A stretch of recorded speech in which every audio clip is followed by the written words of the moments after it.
Hello, lovies. Second video of the day. Now I'm back to my desk. I haven't done the week ahead video yet. Apologies. I could have got it done yesterday, but I had other stuff to catch up with from a week away. But anyway, you've got my community post too for the day. So yay. But here's the week ahead. And this should be fairly quick if that's possible for me, because there is a video on this site for the Sagittarius new moon. I'll link to it in one of the things that this links to as well, or you can go and search for it. And also I did a video on the Mercury retrograde that begins right after the new moon. So they're a big part of this week anyway. But I have to tell you some stuff, because I do love to teach you some astrology in these things, or to teach things I'm learning about astrology even.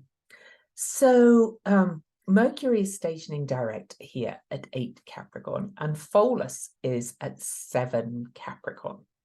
Now then, Pholus has been going back and forth over my Saturn, and I'm not going to go into the details of what, but Pholus is the Pandora's box asteroid and centaur, sorry. And I've talked about it in my Substack blog. There's a link to that, about how the centauric process is actually one of healing trauma in many ways. You know, I think I'm actually, the more I dive into the work I'm doing on myself and in astrology, I am going to call myself a trauma-informed astrologer as well. And really, I want to work with change makers. But anyway, Pholus on my first house, Saturn in Capricorn, is like lifting the lid off all this stuff. And so there's more to come. But please make sure you also check out the nest when I launch it on the 14th, which is my birthday. So yes, this is my birthday week as well. But anyway, the centaurs have been working me for quite some time. They are unusual creatures, and I'm going to write more about that as well when I get time. But let's move on to the week, because I promised this wouldn't be too long. So we're on Monday. I did a daily post for it, but the biggest thing is that we have the new moon tomorrow. So we're heading into the dark of the moon, and the moon is going to come up and conjunct Ceres and conjunct Mars in Sagittarius, really bringing our attention to our needs and our drive and will for Sagittarius issues. And Sagittarius is about seeking truth, wandering with an A and wandering with an O, and about wonderment, and about shooting their arrows into the future. And so these are kind of going to drive that new moon.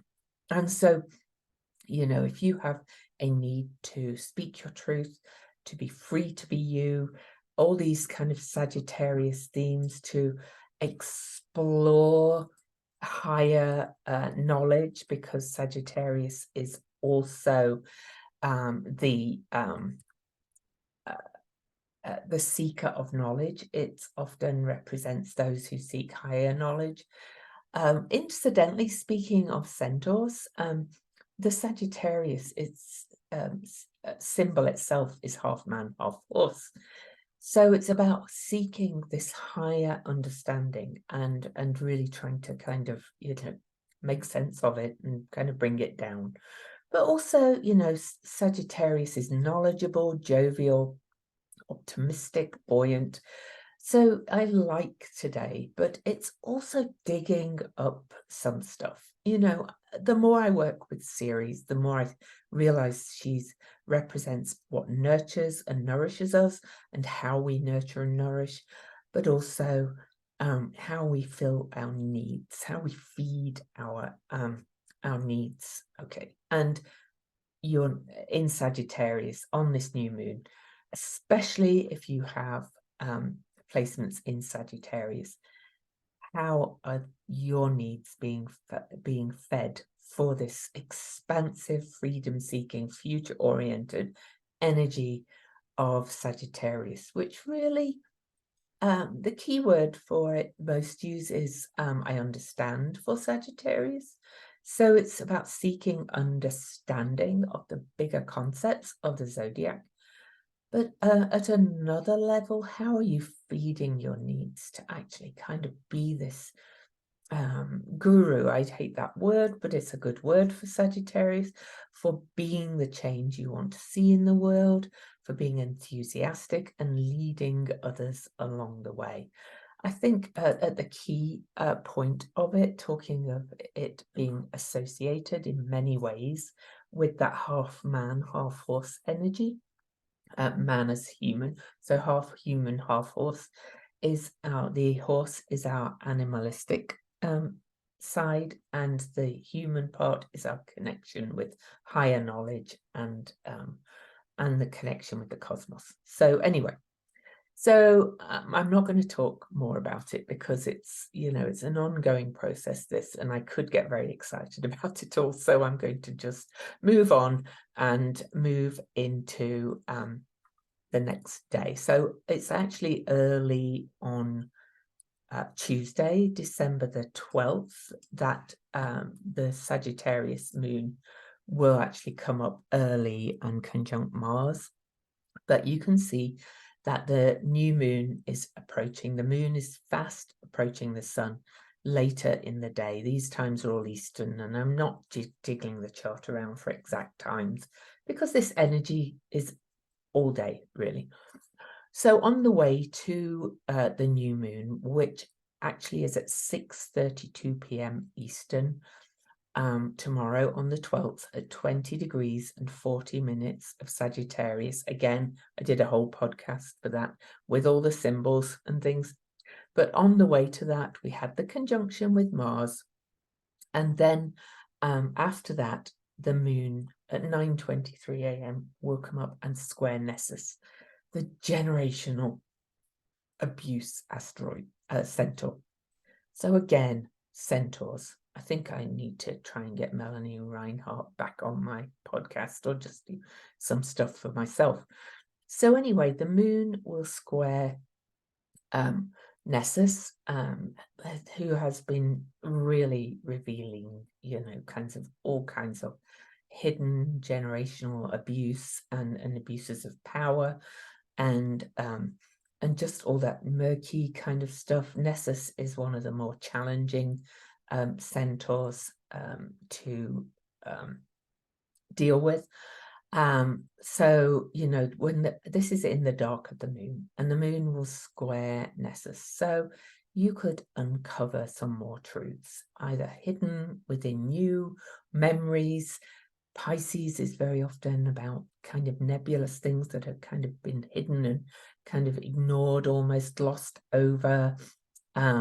So that's kind of an interesting one as we head into the new moon. Then right after that, but pretty much at the same time, the moon will also trine another centaur, the original centaur discovered in 77, and that is Chiron, the key to healing. Now, you know, I think Chiron is too misunderstood as the wound. And I always think of that, the wound, the crack is where the light gets in for chironic wounds, because ultimately the story of Chiron and is one of him being a medicine man and a healer. And yes, he was wounded, this wound that would not heal, and, you know, who knows how long he lived with this wound, but he ultimately gave up his life and immortality to save Prometheus, who brought the fire to the humans. So he healed his own wound, this wound that would not heal, by giving up his immortality to also heal somebody else. So Chiron is both kind of the wound and the healer. He was a medicine man. He was this higher energy of the centaurs. He was said to have had the front legs of a human, so the back legs of the horse. So he was slightly less animalistic than the other centaurs, and he was of a kind of higher energy. To be honest, Pholus is a bit higher energy too, but anyway, I'm kind of digressing. But anyway, we get two centauric processes right in the dark of this moon. 9:23 a.m., the square to Nessus, the trine to Chiron is right after at 9:39 a.m. So we'll kind of bask under that energy all day, and then we come to the point right before the new moon. And the moon will square Juno. That's kind of the most exact aspect.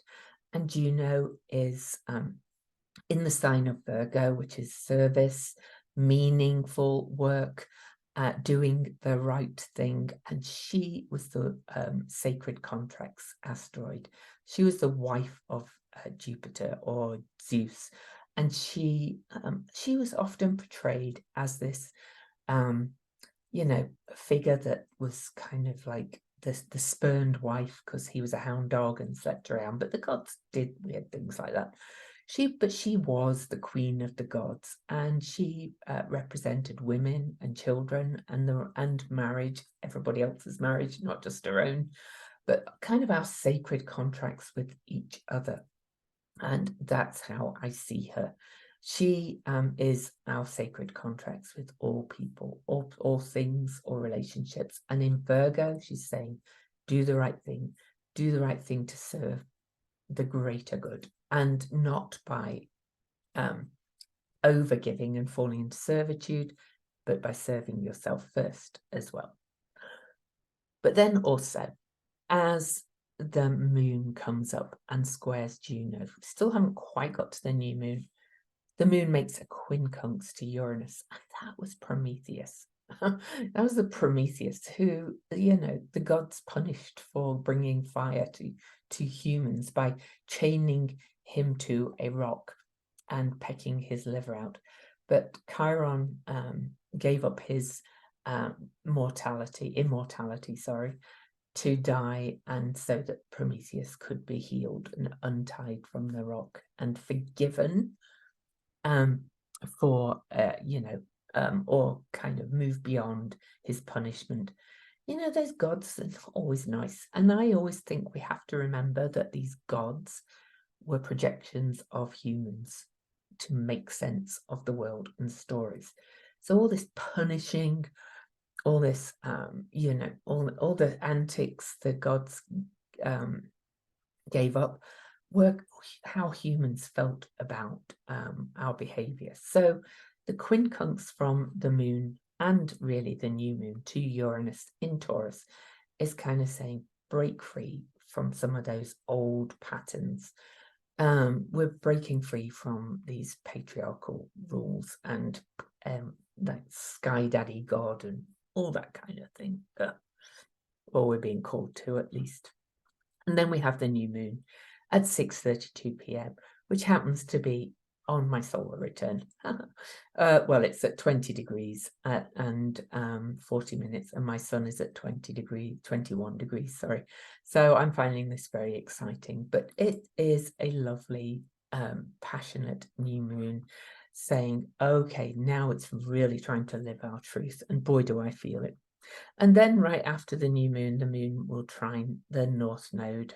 And then in the early hours of the next day, will trine Eris. So it's trining that kind of shake it up, kind of take a stand energy of the Eris north node conjunction. Now, Eris stood for those who've been marginalized and left out, but most importantly, she stood for herself, who had been marginalized and left out. And she also was said to roam the battlefields and bathe in the blood after the battle. She was not in the battle, but she was said to have gloried in the blood. It's always been my opinion that she was doing that to kind of just go, look, see how gross you humans are. You all kill each other and you don't look after each other and you don't care for each other. So anyway, the new moon is aspecting those, which is going to be interesting. Okay. So let's move on into the 13th. And my birthday is actually the 14th. But we start the morning with Mercury stationing retrograde, and Mercury will actually station retrograde at 2:09 a.m. Eastern time, while the moon is in square to Neptune and approaching, well, the moon was still in Sagittarius then. The moon squared Neptune. Mercury stationed retrograde. So this is going to be a bit of a confusing night moment. Tides turning, ideas shifting, changing perspectives, changing ideas, and perhaps shifting how you take a stand and start to speak up and stand up for yourself. Mercury will be retrograde till January the 1st. I did a whole video about that, so you can go and watch that. But it's interesting that the Cazimi, which is on 22nd, is at 0 Capricorn. So go and listen to what I said in the video about that one, because I'm enjoying this retrograde. Mercury retrogrades are not to be feared. Sure, the small stuff might happen, things happen, but overall we're supposed to slow down and regenerate and go retrospective and introspective with Mercury retrograde and rethink a few things or think about things that have come up or whatever. Okay, so after Mercury stations retrograde, Venus and Venus and Pallas Athena. I always call Pallas Athena here Venus squared. She was like born from her father's head, emerged, and her father was Jupiter's use, and she jumped out fully armed. She's the goddess of wise justice, but she has a steely eye for justice. She meets up with Venus, who is all things about relationships, values, social mores, and this is in Scorpio, in the depths of Scorpio. But not only that, these two meet in an almost exact square to Chariklo over here, Chiron's wife, more centauric processes. And this is at 10 degrees, which is a 1. And this is new beginnings. And this is, I always think of Pallas Athena as looking through the looking glass, or having gone through the looking glass, or into Wonderland, seeing things from a different angle. She's a bit of a problem solver. She can pull all the pieces together. She can see all the pieces. And she is taking a good hard look into the dark about, how we can really kind of solve any attachment issues and things like that have come up for a while, and where we're not basing everything on our core values. Okay, then after that, Saturn over here in Pisces will trine Vesta, but you can see this is part of a grand water trine, and we have a grand earth trine that's on the new moon. We've got this lovely Star of David this week, but it's all earth and water, so it's quite emotional. So even though we've got this Sagittarius visionary energy, it's very exciting to move forward. We've also got a lot of earth and water, so it's very somatic. It's about feeling it in your body. And boy, am I working on that one.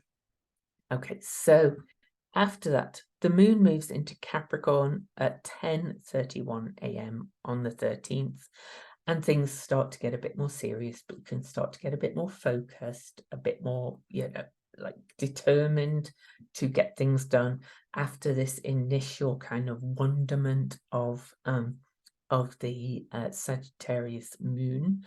And then after the moon, after it moves into Capricorn, it will oppose Vesta, kind of forming a kite with this watery energy, saying, I'm determined to really focus, I'm going to say, on getting in touch with all this stuff inside my body.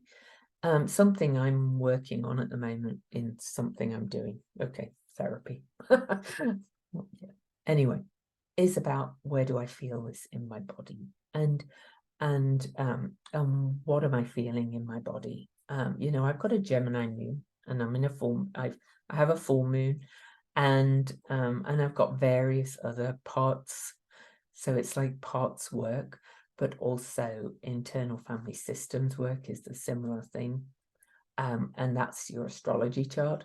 My astrology chart is very in the head, and the feelings are very, very deep inside where they're not always accessible. So I'm working on that. And this is all going to help with that for all of us, but some of us more than others.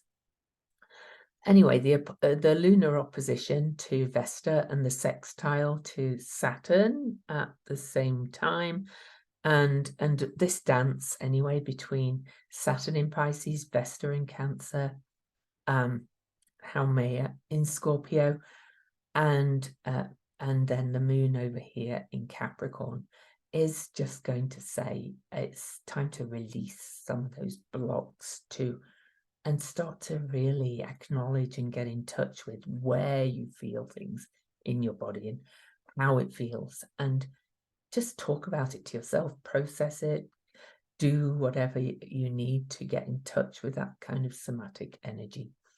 And that's, of course, combined with that Venus, Pallas Athena deep dive into those dark emotions, that the shadows that often remain so deeply at the bottom of the ocean that it's hard to know what you're feeling. Okay, so the moon will then come up and will trine, will actually kind of really activate the Earth Grand Trine, because it will trine Jupiter, trine Hecate, trine Black Moon Lilith, Earth Grand Trine too. So really about getting into your body, connecting with the earth and nature, and then it will conjunct Pholus. And that's going to be interesting because it will conjunct Pholus at 11:09 in the evening whilst in connection with this. And Pholus is Pandora's box. And I can promise you, because if you do the work, if you lean into it, and especially if you have things around 7 degrees, that this is taking the blocks off a lot of emotional intelligence and truly knowing what you feel in yourself and in your body and your connection with the earthly realm and the emotional realm.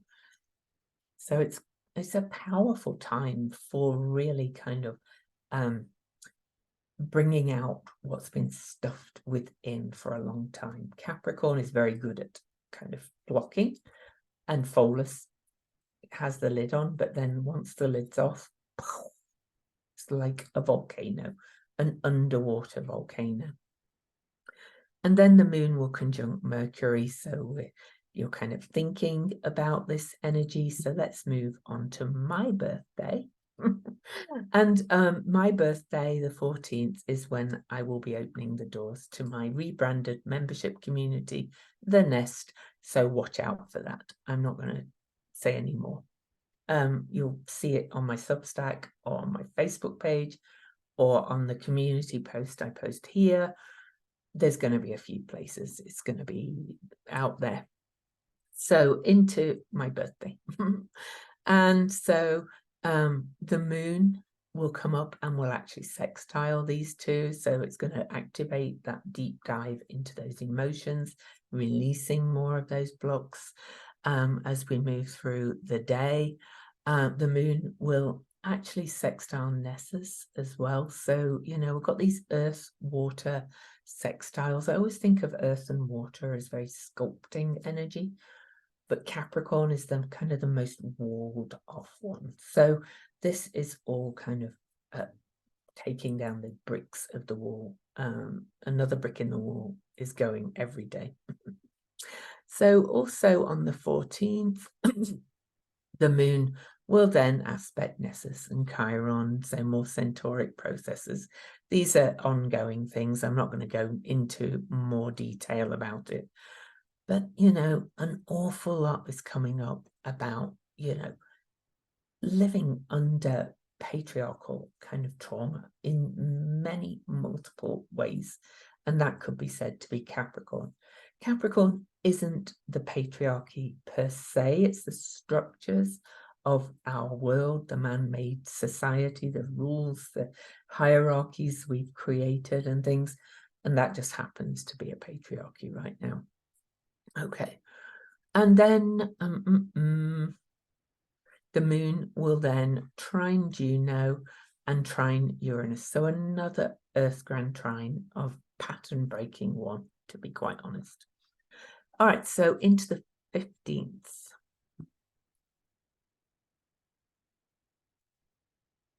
Try and speed it up a little because I actually want to get to the grocery store too. So we have the sun. You can see the sun's moved now to 23 degrees. Mercury will come back and actually conjunct Pholus for the second time. But again, I talked about that in the Mercury retrograde video. But the on the 15th, very early in the morning, the sun will actually trine the north node. So we've got another of those fiery grand trines, and the moon will beginning to gain light now. We've 3 days past the new moon. That's actually why I chose my birthday to launch the nest. A, because it's my birthday, and B, because we've got the new moon and the moon's gaining light. But that's when the action will really start to happen. And, you know, the sun trine the north node is saying, come on, it's time to live your truth. It's time to say, this is who I am, and stop all that repressed, hidden energies that we just, you know, the world puts upon us. It's time to kind of be in your brilliance. If you think of this fiery energy, it's time to say, who was that little child, that passionate little skippy child? What did that child love? Do more of that. And then meanwhile, the moon is still in Capricorn and will square the nodes and will square Eris. So, and then we'll conjunct Pluto before moving into Aquarius. There's the moon in Aquarius.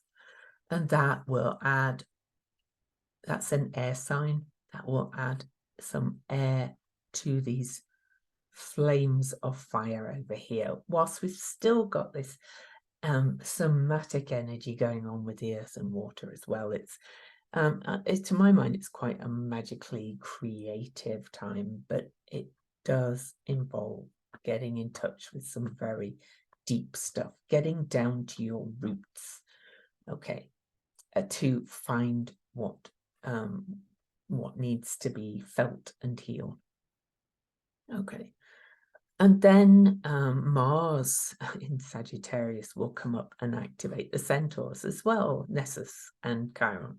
So we had the moon and the sun do it, and now Mars does it. And Mars kind of like Sagittarius because fiery warrior energy. But in Sagittarius, Mars in Sagittarius really is the spiritual warrior. It's saying, you know, I want to fight for what's right. It's kind of the crusader in many ways. And so crusading for some healing with those aspects to those centaurs. And then we finish the 15th with the moon will come up and square Jupiter. And this happens every month, but now Jupiter is at the station direct degree. Jupiter's going to station direct at the end of the month, December the 30th. So we're a way off yet, but he's slowing down. So even though we've got that Sagittarius go-getter energy, we've also got that Star of David, fire and water, still kind of muddy, slowing us down. Mercury is now retrograde, slowing us down. And still at this, you know, still around the days of the station, Jupiter's starting to slow down. So it's not full steam ahead yet, but it is kind of saying, I'm ready to just shine and bring out what's in deep inside and lift it up. So after the moon moves into Aquarius, we'll move now onto the 16th, and we're nearly done. Oh, can I ever do a short video? It's because I want you to know all the things. We can still see this Star of David. This is quite magical. It keeps going and going. But anyway, the 2 grand trines, by the way, water, earth, but Vesta's about to leave Cancer, so it'll start to break up then. But anyway, on the 16th, Saturday, next Saturday, let me ignore some of the really brief aspects or minor aspects, keep them for my Substack. But we've got the Aquarius moon. The Aquarius moon will sextile Ceres, so fire and air. The sun will trine Eris, the shitster Eris again, and the moon will then square Pallas Athena and Venus over here in Scorpio, saying, you know, in Aquarius is like hopes, wishes, goals. You can see the bigger picture. It's like the fly above ahead. It's kind of that quantum energy of pulling all the pieces together, the waves connecting the dots. The moon can take what was discovered by Venus and Pallas Athena in those shadows and start to kind of make a plan for the future. As things move forward a little bit. And then, I'm not going to mention all the sextiles, too detailed. Mercury is conjunct Pholus again on the 16th.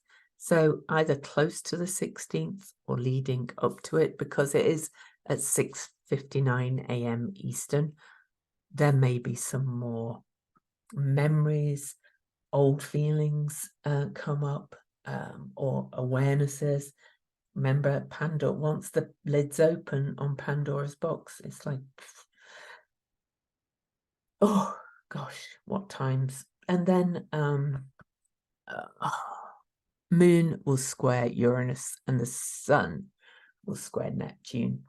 The sun will square Neptune late at night on Saturday night, so it's a good night to watch a fantasy, to really kind of immerse yourself in magic and fun and dreamy stuff and creative stuff.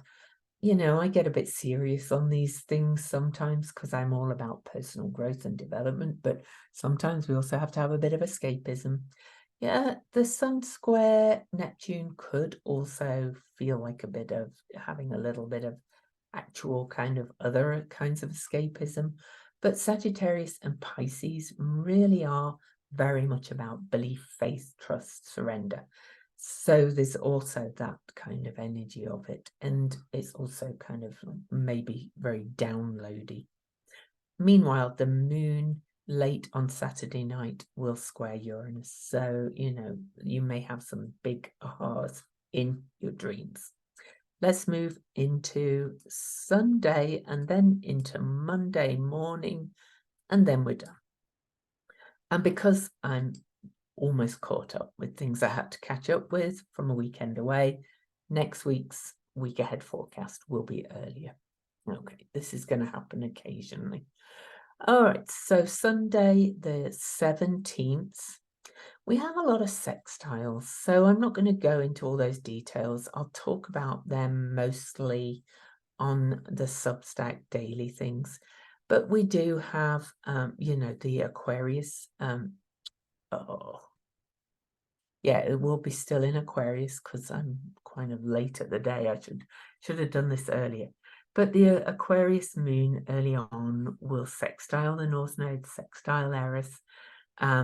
And then the moon will conjunct Hygeia. So there's more focus about calming your nervous system here with all the shakeups that are happening and all those things that are coming out of the box. And then and the sun will actually sextile Hygeia as well as the moon is moving to the conjunction with Hygeia. But then the moon is going to move into Pisces, as you can see, and the moon moves into the sign of Pisces at 2:58 p.m. and will activate the watery grand trine. So we've still got the earth grand trine and we've still got the water grand trine. The water one That's the cups, the emotions, fill your cups. This the emotional intelligence, energy is going to be really highlighted on Sunday, next Sunday. And so will the ups and downs of emotions, because emotions can be good and can be not so good. But I do think it's back to that somatic thing that I've talked about. It's about learning to access and feel your emotions in your body. If you have, especially if you have a tendency to live in your head like I have done. So, and then into Monday morning, we're nearly done. Okay, so let's just get back to that. On Monday morning, in fact, I don't like being so late in the day. Let me put this to...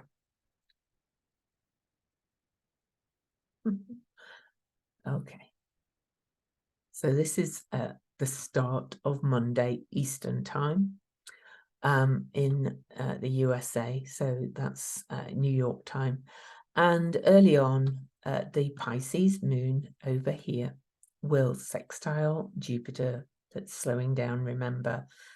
And this is, again, water and earth, very somatic energy, very such an emotional week, but in your body. Emotions felt in your body. And after the moon sextiles Jupiter, the moon is also going to sextile Mercury as those two are head for a trine. So we've got the watery, nebulous Pisces moon that's so sensitive, so empathic, tuning into Jupiter in Taurus and Mercury in Capricorn, saying, whatever's coming up, how do you feel about this? Okay, it's quite a revelation to me. I've never kind of consciously tuned into the emotions in my body as much as I have recently. But anyway, that's my business again. And then let's finish with the Pisces moon square series at 7:33 a.m. Series in Sagittarius. What feeds your needs for belief, faith, and trust and surrender? And actually, one more aspect. Early on Monday, Mercury and Jupiter will actually trine each other. Retrograde Mercury with Jupiter slowing down as well because he's been retrograde for ages and just 12 days away from his station direct now. That's really kind of rethinking, revisiting, rejuvenating something around how you want to live by your faith and values in a big way. So that's your week ahead. It's I love this Star of David. I love this new moon. I know it's because it's my birthday and things, but I honestly love the energies. Very excited about my solar return and things like that. But really overall, I think tuning into what you understand, know, and feel, mind, body, spirit in your body. And it's about coming down into this emotional, somatic energy in your body rather than reaching up there for the stars. So have a good week and I'll see you next time. Don't forget to subscribe.